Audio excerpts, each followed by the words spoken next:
Way I was perceiving things, the perception that I had on stuff and perspectives that I was giving. I had this sole perspective and that was it. And that was my story and I was sticking to it. And I'm the victim. But I was giving power to whoever. Roll me, Mac.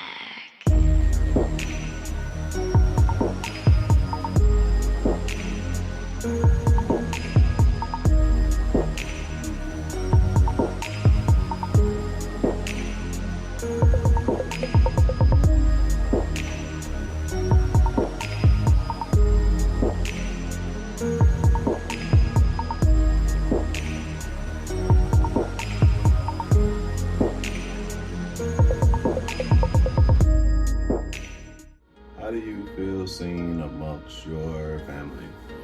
Well, I don't feel seen amongst the family. And let me explain that for any family member that's watching this. But the reason why I say I don't feel seen is because I don't really believe it was ever my place. You know, as far as an adult, as a child, you know, it's different. You know what I'm saying? Trying to be seen, trying to be funny, you know, all the clown shit I used to do. But like as an adult, I learned, I'm learning that it is my place more so when I am around my family, when I'm, you know, whether that be blood family, whether that be chosen family, whether that be, you know, tribal members, you know what I'm saying, is to show them that they're seen. I no longer require it.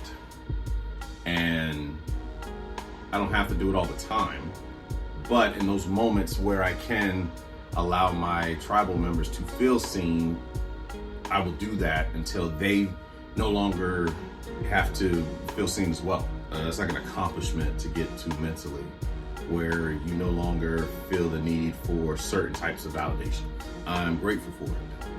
But yeah, with the family, no, I don't believe necessarily that I am the focus. At one point I thought I was. I really did think I was the focus, but everybody got their own problems. Everybody worry about themselves, you know what I'm saying? They're too busy trying to jump in front of the stage and be the lead singer. Everybody want to be Bobby Brown, you know? And with that being said, and family of Bobby Browns, it's all right to just be whoever that man is in the corner, you know, that's just looking after them. What was it, Ronnie's uncle, Uncle Stro. You know, it's cool to just be him. You know, he looked after all of them. You know, he kept them going. You know what I'm saying? Gave them what they needed to perform. It gave them what they needed to go out there and put on the best show that they can do. You know, obviously when they were younger. And if you know the movie, you know, you see, and if you know in real life, you know, they kind of got the egos got the best of them, which happens to us all. But I prefer that role, right? I prefer that background, watching everyone else find their powers type thing, you know, whatever it is, their niche is, whatever the thing is, and just sitting back and just observing and in amazement, really, just to see what the various skills that this family has, and different personalities. You know what I'm saying? Like comedy, I told you, that's constant. You know, comedy is constant for people that have gone through pain and trauma. You know, comedy is something that is very close, and you've learned to laugh your way through shit. And I can appreciate that. I've appreciated that in more ways than one. Better than I thought I would in my life. And I'm just grateful. I'm grateful that I've obtained knowledge which has allowed me to fight a lot of battles that I thought that I needed other people to help me fight them. And these battles were all inside. It's all inside my head. The way I was perceiving things, the perception that I had on stuff, and perspectives that I was giving. I had this sole perspective, and that was it. And that was my story, and I was sticking to it. And I'm the victim. But I was giving power to whoever I was playing the victim, in the storyline. I was giving that other person power over me. And I'm grateful to be working on taking all that power back, and also reserving that power, and recognizing that I am in charge of my happiness, man. And so wild how you can be triggered. Yeah, you get triggered, and then the trigger is almost like it's making somebody else responsible for your happiness, and you have to choose it. Anger is a choice response, sadness is a choice response, all of that. But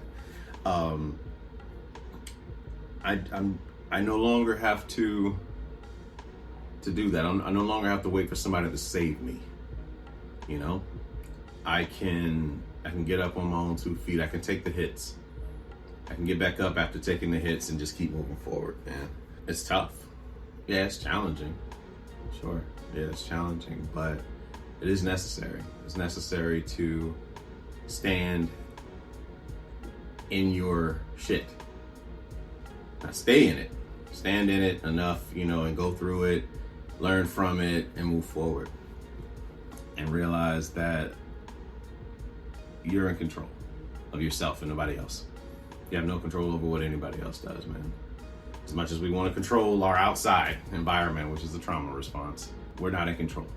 So I just do my best to show people that I value their power, the things that they're able to do, that they don't require other people in order to obtain said goals, if that makes sense. They can do, don't get me wrong, there are some things where, yeah, it's helpful to have people around you. But a lot of those mental battles, it's something that you fight within. And you have enough. You are enough to do it. You're not incomplete. You're not broken. You're fine just the way you are. And you can overcome this, as you've overcome many things before. Feelings are seasons. 1 minute you are happy about something. The next minute you're sad about something. The next minute you're anxious about something. The next minute you're laughing about something. Then it's constantly evolving and revolving too, because they come back around. But the power's within you. So I like to do my best to show the family my way of doing that, when I can talk with them and just allow them to feel seen, heard, and loved, and just to talk with them.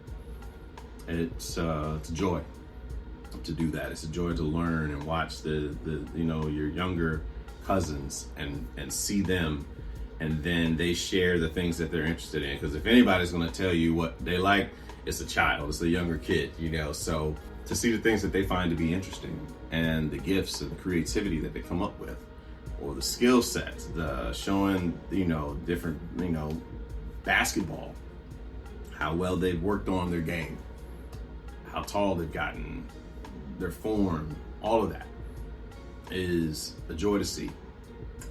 To learn from your aunt, from your aunts and uncles, seeing them, listening to them, and finding out what their interests are, the things that they're into, not knowing that your aunt was into baseball, or whatever it is that your grandma likes to make ice cream, or you know what I'm saying, like allowing them to feel seen to me is more important than me feeling seen.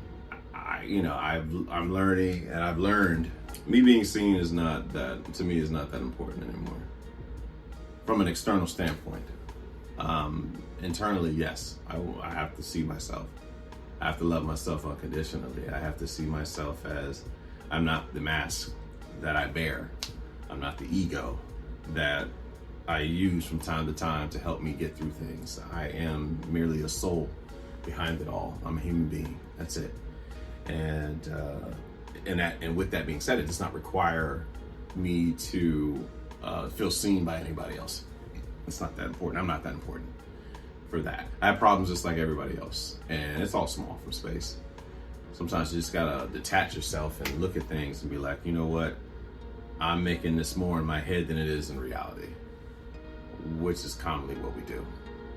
But I do not feel the, as far as like how I feel seen by my family, I don't feel seen by my family, but I also don't require it anymore. It was never something that was needed to be loved. We all were lovable the entire time. It's just how things work. But I don't need to feel seen, but I have no problem making others feel seen.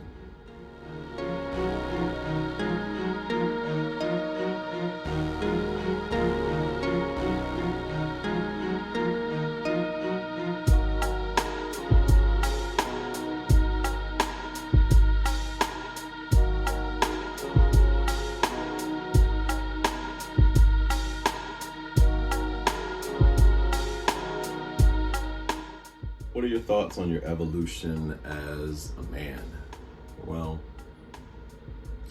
I look back when I left for the military. I left straight out of high school. Not straight after high school, but maybe 6 months after. I was in the delayed enlistment program, right?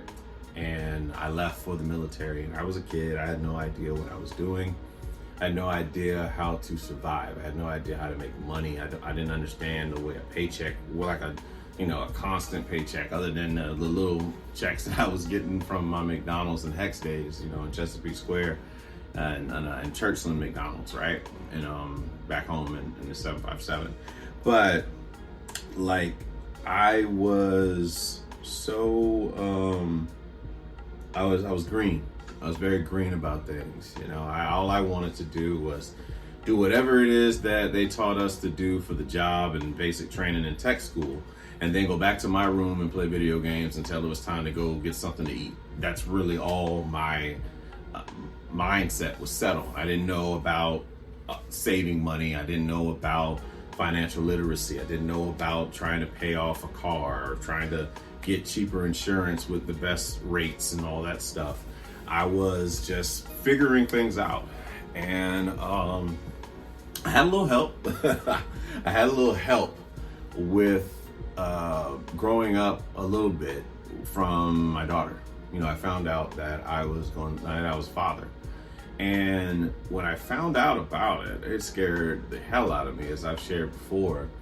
But not so much like I was afraid of responsibility, more so like, what do you do? How do from here, what is my role? What am I to do?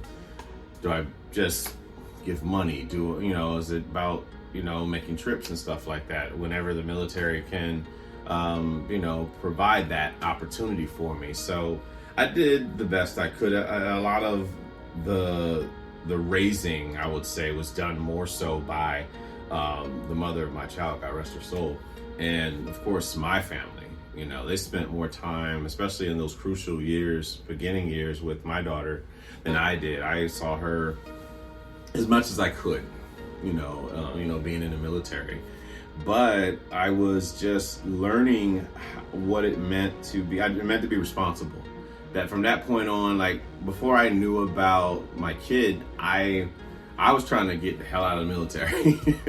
I really was. I was trying to get out of the military because it wasn't what I thought it was going to be. I was ready to quit, which is a common thing that I would do throughout my life is when things got too challenging, I got to get the hell out. And it's fear. It's fear. You're dealing with challenge and you don't really know what to do. You're afraid of failure because you don't think you'll be loved if you fail, because that's somehow what life taught you. But I was able to stick with it. And I'm glad that I did, because it gave me a foundation of how to start life as a man. And I look at like the playful things I used to do. I would be, try to show like chivalry and being nice to the, to the whatever girl I was seeing, opening doors and all of that shit. But when it came to conflict, I would become a child. And I would shut down. I would wait for somebody to help regulate my emotions versus me knowing how to do that. And I mean, when you're young, the girls, they'll do that because that's what they're used to. And then after a while, it gets old. And then they have to look elsewhere. Hypergamy, hypergamy is undefeated, man. It will forever be undefeated. Is this my best option? And that will forever be the question, of hypergamy. Is this my best option? So I would I would go through breakups, and then I would describe it as abandonment, but it was actually finding what was best for them based off of what I was doing, what I was giving off. And I understand that now at 40. I understand that. And that's for anybody that may go through that, with me or whoever. I understand when you find something that is better for where you are in life, and having the courage to let go so that you can, let go of what's weighing you down so that you can fly. That's a key component of progression, evolving. So I had to continue to go through this entitlement phase, that I was never taught how to deal with these emotions. But I went through life as a victim in my 20s of just feeling mad at the world, saying fuck the world, straight Tupac mindset. And I was just gonna be buck wild. I was gonna go out, make my money, of course, do the job that, I was responsible enough to do my job and all those things. But when I was off work, fuck that, let's get it on.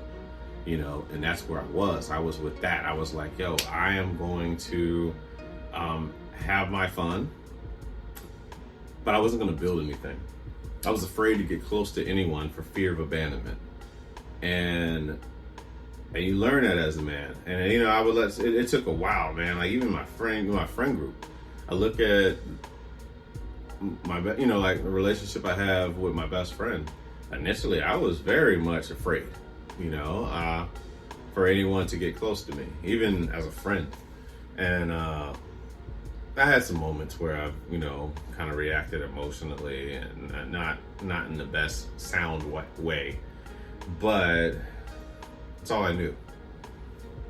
And that's something to accept, is that we're doing the best we can with where we are. And so I look back at that person and I hugged them. I hugged little Rome, and the fear, how afraid he was in those moments, man. And it's tough, it is tough to overcome those things, and no one really to teach you how to do that. So a lot of times you project your insecurities onto people, not knowing that you're trying to get them to fix you, but it's your job to fix you. So I look at those 20s, and as a man, I guess I knew that man had to provide. I knew man had to work. I knew man had to pay bills. I knew man had to take care of things. So I would try to take care of like something my brother would have in high school. I'm a couple of years, I'm like 7.5 years older than my brother. So some things going on in high school, a trip to England. All right, fine. We'll chip in with mom and dad and ensure that he can get and go to that. Anything else going on in the family, trying to buy various gifts for, family members because I'm not able to be there. So it's like, all right, now this has become the replacement. Amazon has become my friend. Amazon was my presence. It was like literally my presence So what I would do is just send, gifts, and that became like a thing where, all right, it's Mom's birthday. All right, let's go all out. Let's do this. Let's go. Let me try to prove my ego and buy her as much gifts as I could, excessively. And same for Mother's Day, of course. Mother's Day, just being just all kind of shit. Just being sent out. Some stuff I'm sure Mom didn't even use, but that's what I thought it meant to be a man. You were to take care of your parents. You were to buy them all the stuff that you thought they needed, not what they thought they needed. And that was a challenge for me, because I was trying to give them everything. Like, I was trying to do what they did. They wanted to give me everything that they didn't have. And I was trying to return that favor. I was trying to give them everything that I didn't have. But I didn't take into account the things that I tried to get them that they didn't have, that they didn't want it. and I would say the same thing for them at times. There's many times where my father bought me shit, as a kid and even in high school, that he thought I might want, but I didn't. So like, if you don't accept a gift, it comes off as like you're being ungrateful, but I didn't ask for it. And I didn't want this shit. I don't like it, something like that. But that's not to say that the gift, the idea, the thought that my father had wasn't appreciated. The fact that he would do that. It was more so like, I don't know what to do with this. Like, these colors and shit. Like, I don't have anything in my closet that goes with this shit. Like, I don't have anything to do that. But I was also buying them gifts that I was thinking about myself. It was ego based. I was buying them gifts, and then that's how it would be. I would buy them gifts, and I would wait for the praise. Like, it was a conditional thing. It was very much conditional love, in a sense of receiving the praise. Now, the gift itself was unconditional, but waiting for the praise was the conditional part. I wanted to hear that I did a good job. I wanted to know that I was a good son. I wanted to know that I was doing well in life by their standpoint. I wanted their validation so bad. I wanted my family's validation so fucking bad, man. And when I did not get it, I just believed that I wasn't good enough.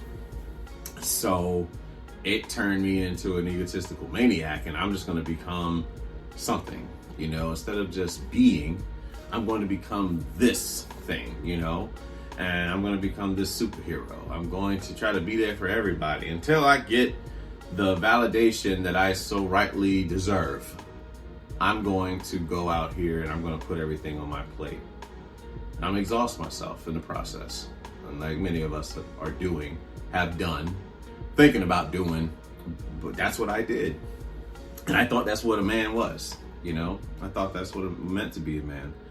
And then I approached my 30s, right? I approached my 30s and I dealt with a lot of pain, a lot of disappointment, a lot of heartbreak, a lot of betrayal, a lot of many things, anxiety. I dealt with being triggered. I dealt with toxic ass relationships, and I just endured it.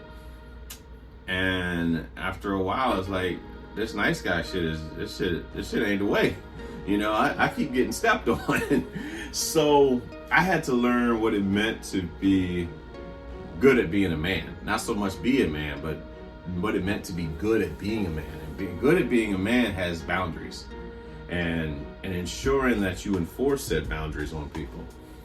And that's where I found myself today. It's like enforcing all those things that I taught myself over the course of time. And try to share that knowledge with whoever wants to learn it. I mean, you watch the show, obviously, that's what I give. That's my sole purpose, is to teach those who didn't have boundaries growing up, didn't know anything about boundaries, didn't know anything about self-love. I damn sure didn't, to do so now. And we have the tools, we have the knowledge, we have the resources to do so. And when you have something, yes, I recommend to share that knowledge for those that wish to receive it. Some people don't want to hear that shit. And that's okay too. But for those who really want to repair themselves from the inside, there's some insight that can be passed on so that you can learn from that. But I mean, evolving as a man and just seeing yourself, not me personally, me seeing myself as the quiet one in the room, but the presence is felt. He can hold his own in conversation, but he's not there to be the center of attention.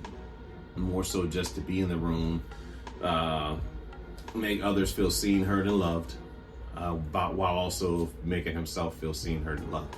I believe that's the evolution of what it's been, and just trying and doing your best to just be there for those that you value, whoever that is. You know, family does not come with entitlement. Maybe our kids may feel that way. Maybe may come with that, and you know, you can work that out over time. But for the most part, family does not come with entitlement, and that's something that I had to learn as a man too, evolving. That I'm not entitled to my family to be there at my beck and call when I need something, because I thought that's what I had to do for them. It was never my duty to do that. I chose to do that. There was things I had to learn about just taking care of me and focus on me, and not in like in a selfish way, but more of like building a self-love way, building yourself up so that you don't require to project your insecurities onto anybody else. And that's how I believe I've evolved as a man, is learning to deal with my own shit and do what I can to not project that onto anybody else, and trust yourself first before trusting anybody else. Trust your gut, trust your thoughts. You know, don't believe all your thoughts. You know, that's the one thing I can say. Don't believe all your thoughts. Your thoughts will lie to you as well.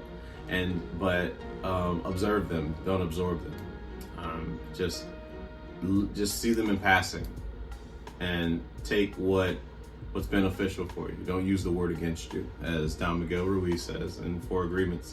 But that evolving as a man, there's so much more that comes with that. And yes, you can say running a family is something that is like an involvement of man, and I commend those men that have that, that opportunity, that luxury. And I know for sure there was one point in time that's exactly what I thought I wanted, for sure, to do that. And then I found myself linked up with some of the most toxic personalities that it's almost best that we did not have a kid together, because who knows, that would have been my issue for the rest of my life once that's done. And you learn, you live and you learn. So evolving as a man, many ways evolved as a man, and I'll continue.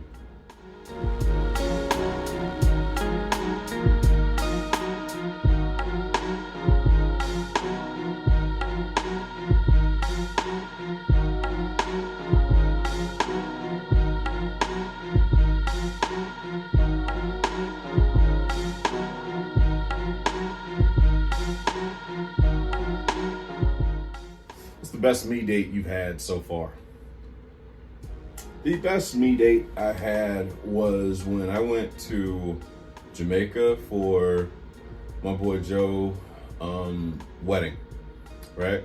And they hadn't gotten there yet, so I didn't know anybody. The only person I knew was Joe, outside of, like, I think I met his wife once, probably before that. No, that was the first time I was meeting her.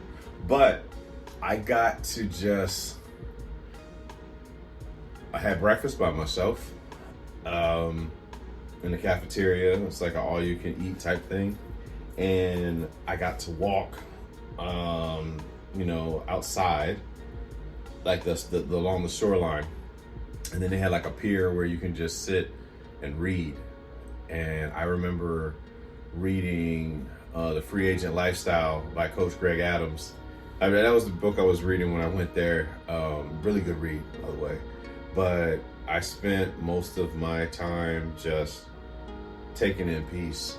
I had music playing in my headphones. The water was beautiful. The sun was out. And I didn't have my phone. Or did I? No, I didn't have my phone, because my stuff was upstairs. I left the phone upstairs. So I didn't even have music.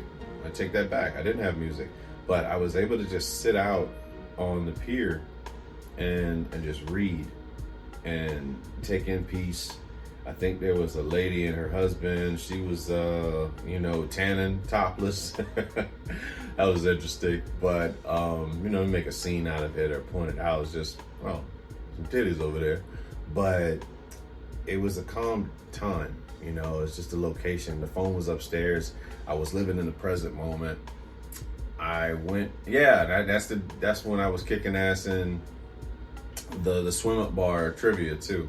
I was in the pool and just by myself. I didn't know anybody yet. I was just sitting by the pool and they were doing trivia on themes, like TV show theme songs. And my memory is impeccable. And I produce music and I've tried to sample a lot of TV theme songs. So it was Mars versus Venus. They wanted to do men versus women and we killed them. But it was a good time. I would say that's probably my favorite. That's been my favorite me date so far in Jamaica.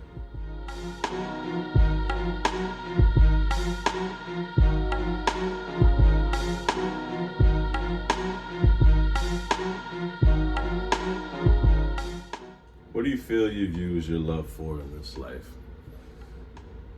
I've used love to do many things, man.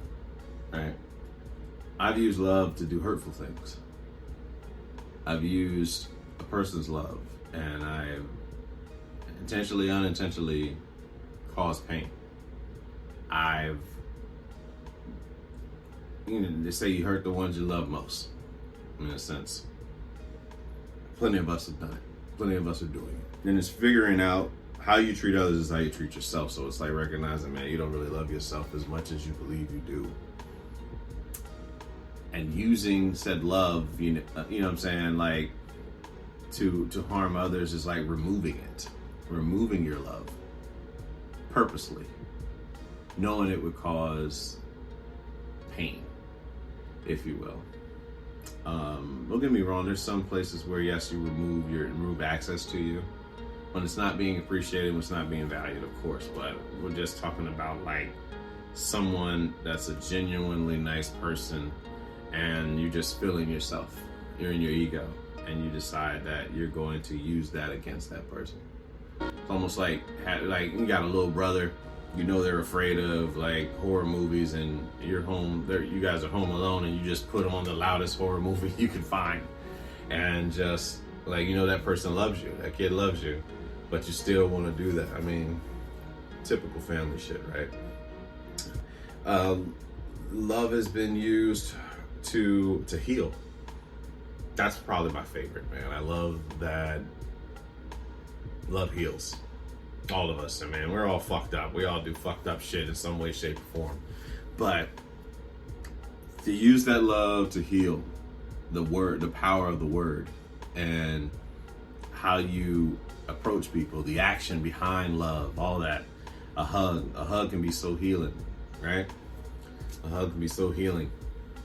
And to have those moments with the people that you love, and it's just a great time. Like not seeing family members for a certain amount of time, and regardless of what was the issue the last time, it's like you squash it just to be in the moment with each other, and it's appreciative. It's dope to see friends that you haven't seen in a very long time, to embrace them and watch how much they've grown, see what they've done with their life, and it's amazing. It's amazing, man. Or seeing like that girl you went to high school with, and y'all run across each other in like a store. You know what I mean? Like you run across each other in like a store, and it's like, wow. You've seen them grow up, they got family and all that stuff, but you just embrace that. You use your love to heal. Like, man, I hope everything is okay with you. When somebody reaches out to you from like on Facebook or some shit like that, and somebody that you really was in the trenches with them, y'all had issues, it didn't work out, something like that, and then you just see them doing well with themselves, and they might reach out and say, hey, how are you? Oh, hey, how you doing? I hope everything's okay with you. And that's it. It's not like no devious plot, like I'm gonna get them draws again, none of that. But to use that as an opportunity to share love, not an opportunity to show pain or anything like that, but just to show love to people. I believe it's powerful. You know, when in doubt, choose love. I have to remember that a lot of times. My ego likes to defend pointless battles. Yeah, it likes to defend pointless battles a lot of times. So sometimes it's best that I shut the fuck up. But there's little Rome in me that wants to win, that feels the need, that wants the validation somehow within self that I did this. I mean, many uses of love, man, throughout my life that I've had for it, but definitely healing. Use love to protect.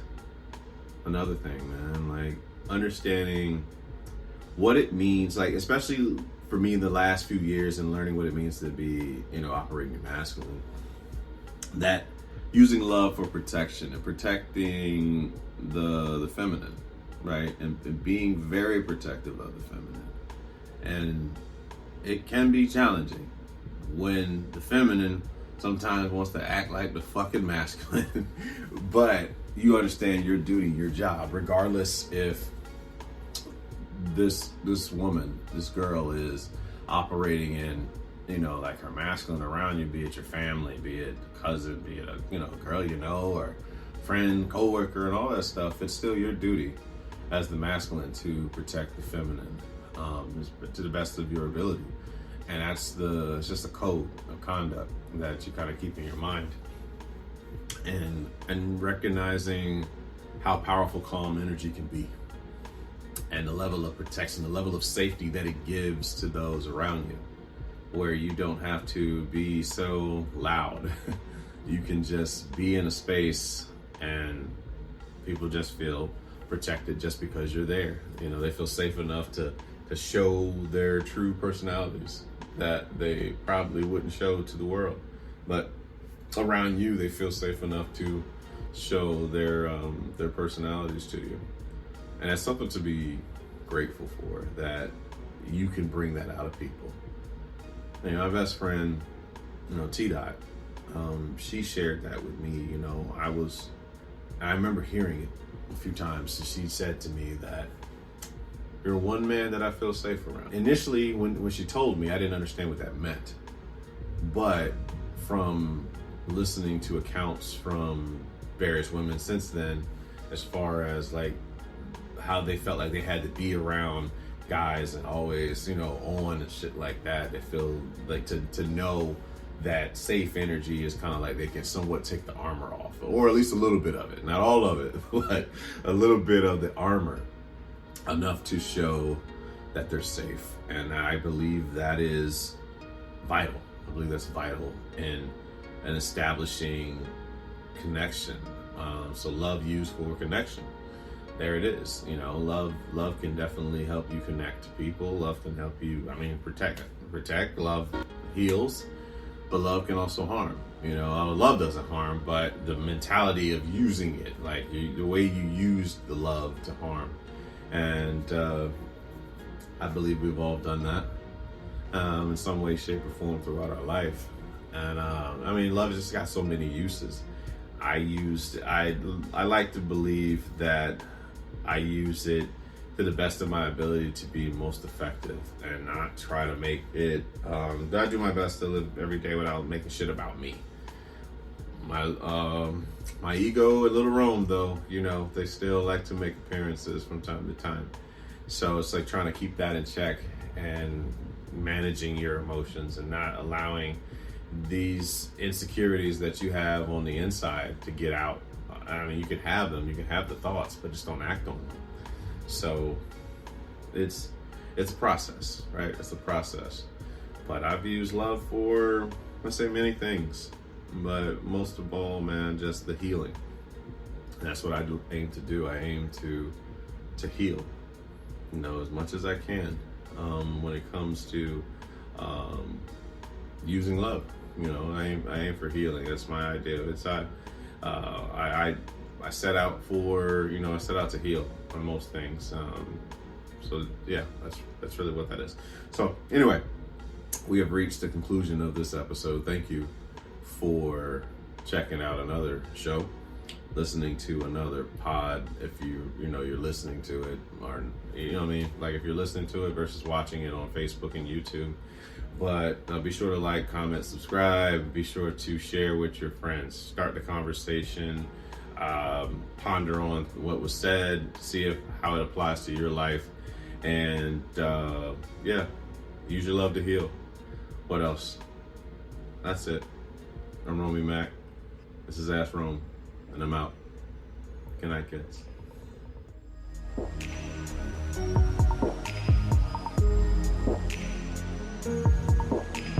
What's your relationship like with shame these days?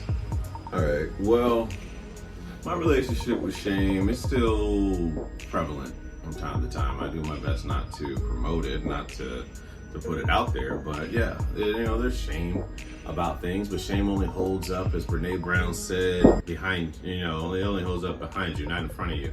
So I try to find out what recognize the feeling of shame.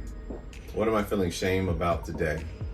How do I get over this thing? Why am I feeling attached to this thing? Why do I feel like it's my identity? It's not my identity. I'm just experiencing life like everybody else, to not attach myself to it, but recognizing like I feel shame because I wasn't there as much for my kid as she was growing up. I feel shame because there were things that I could have done better this time. I feel shame because I got caught with my pants down, figuratively and literally, on various things. And I feel shame because I did not know something. I feel shame because I did not have something. Whatever that is. There's just this. The connection is revealing to heal.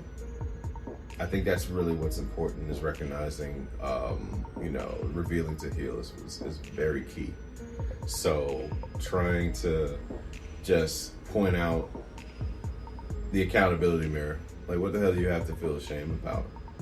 And as if you are less than human, And it creeps up on us all. You want that validation from somebody else instead of focusing on yourself. If you focus on yourself, you ain't got time for shame. But when you want that you're still looking for it, you're doing a good job, Romy type shit in life from your peers, really just waiting for that external love from your parents. I think that's really what it is. But it's not required. It's nice to have, of course, but it's not required. It's like bumpers at the bowling alley. I can still hit a strike without the bumpers. And I mean, the bumpers help, don't get me wrong, and get more strikes with fucking bumpers. But it's not required to get the strike. And it takes time to process that, to program your brain to believe that I don't require the bumpers in life anymore. I can hit this strike, and it's okay if I do go in the gutter. I'm still lovable after I throw something in the gutter. But you just work at it. You continue to work at it. You aim to score. You aim to win. You aim to get as many strikes as you can in life. But be grateful when you hit one pen too. Be grateful when it's a gutter. Just practicing gratitude. But shame, shame will have you, and like I was very, very depressed at one point in time. Throughout my 20s, there was a lot of shame. There was a lot of, especially watching porn and shit like that. It heightens your shame right there. For a long time, I didn't even tell anybody I was watching, excessive porn the way that I was. But it's helped decrease that, and it's no longer like a secret. It's just like me embracing what the fuck I do, when I do that. Embracing who I am in the moment, because obviously it's a very fluid concept, but just learning to live in the present moment. and not trying to fit the mold of what somebody wants you to be. And that can be challenging, because when you don't feel like you've lived up to your parents' validation, you can feel shame.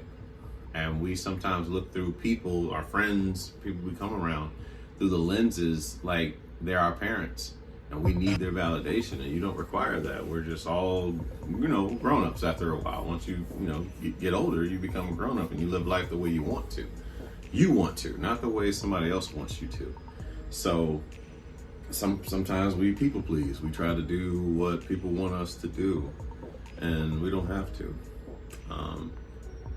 That's how you learn about unconditional love. Don't get me wrong. Unconditional love does not mean unconditional tolerance, but it's also like being able to stand firm in what you believe in, the lifestyle you want to live, and the things you want to do. It's tough, man, because you're used to people running out on you when they don't get their way, when things change. But it's like learning to kind of embrace that and see people for who they are, and recognize that they're still lovable. And I'm just recognizing that now as I'm saying it out loud. Really. But my relationship with shame is pretty much the same, a little bit more mature. Not as detrimental of using the word against me, but it's recognizing when I do feel shame, to acknowledge shame, talk about it, because it can only hold up, behind you, not in front of you. So that's my relationship with shame.